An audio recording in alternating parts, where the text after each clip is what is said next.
Hi, everyone. We have a sneak peek project presentation called Expanding the Continuum of Care for Rehab Patients from the Aquatic Environment to Becoming a Member of the Medical Fitness Facility. Presenting for you today is Rick Preston and Jennifer Skull. Guys, please go ahead. Okay, thank you, Matt. For over 30 years, Adirondack Health has been offering traditional physical therapy services, which most of you know. However, when we planned the new facility in Lake Placid, we included a aquatic center, which was a aquatic therapy for outpatients. What does this mean? Traditionally, rehabilitation works on the assumption that all patients can tolerate land-based intervention.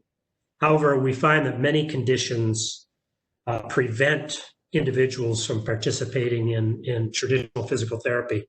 Those include non-weight-bearing fractures, ACLs, amongst other surgeries, back injuries, back surgeries, and other neurological conditions.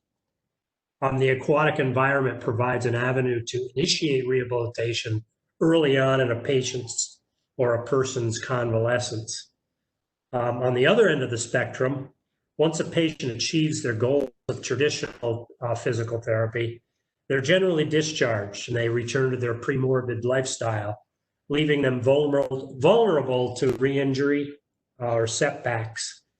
So our intention is to expand the medical integration model, which we bridge the gap between rehabilitation and medical fitness center.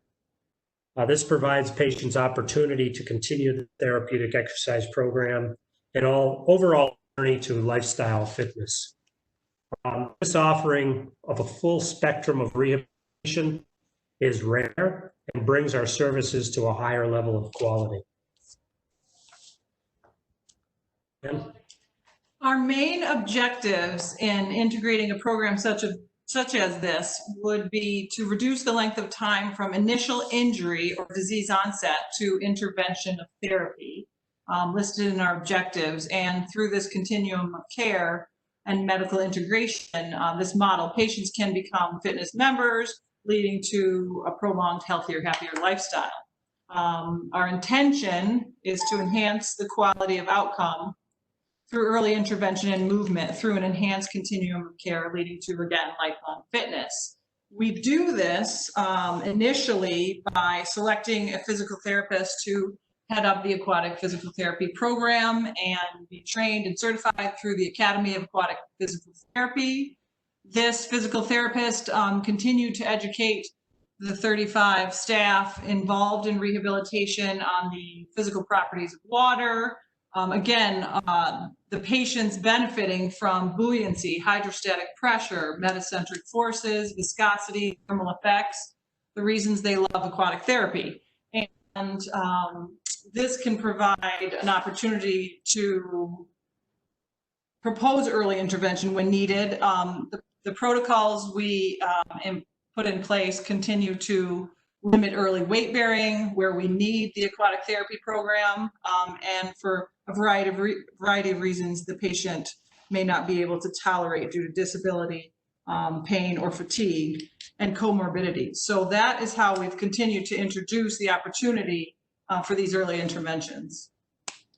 So the bottom line there is that most, or if not all, of these patients would not be able to start physical therapy unless we had the aquatic or water environment. So therefore, the lead-in of early intervention. So after they can now bear weight, they've graduated out of the aquatic environment, they go to traditional physical therapy where the patient and the therapist set goals for them. They go through physical therapy, they meet these goals. Well, now what?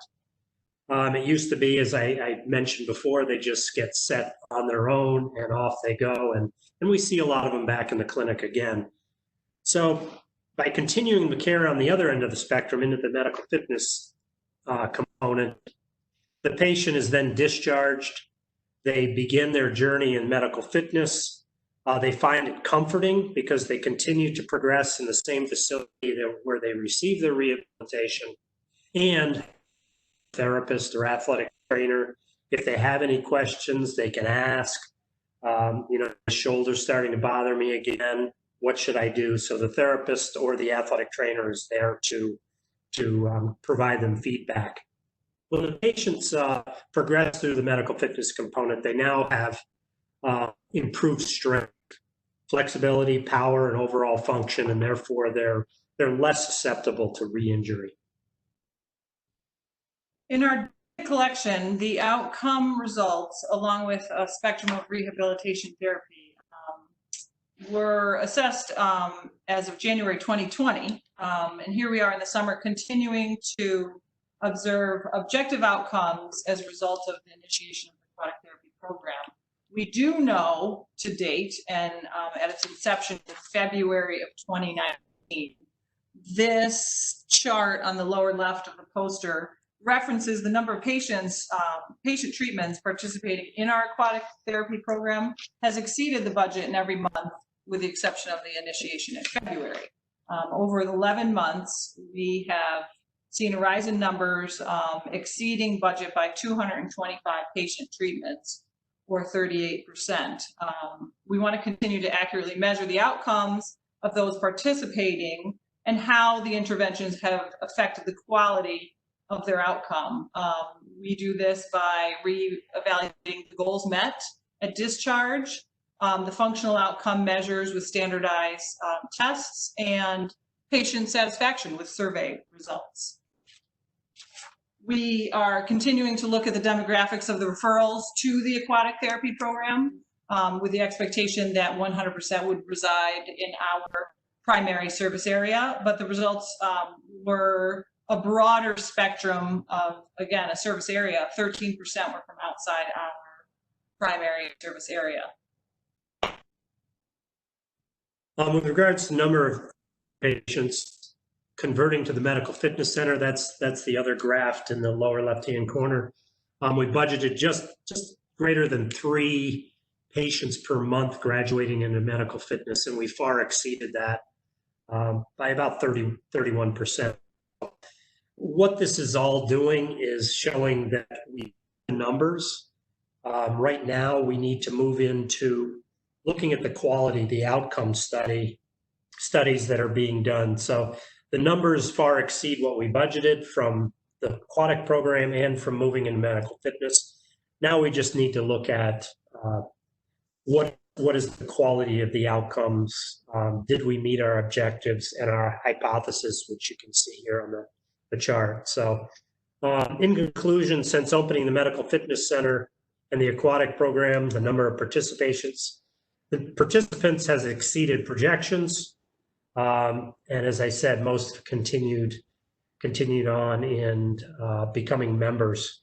So most of the patients have found comfort in their environment at the medical fitness center. And we look forward to reviewing the outcomes of these two additions to the continuum of care, the aquatic and the medical fitness center.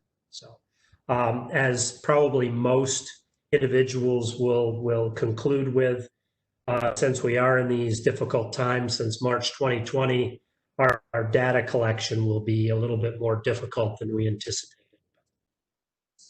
So that's along the continuum of care. We are hoping that we'll be able to present a much more extensive outcomes to you in the coming months.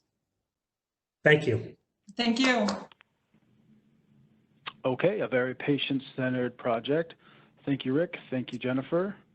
So what is the best way to contact you if anybody has any questions about this project? Myself, R. Preston at Adirondack Health. Email extension is 2685. Okay, great. Thank you so much. Great, thank you.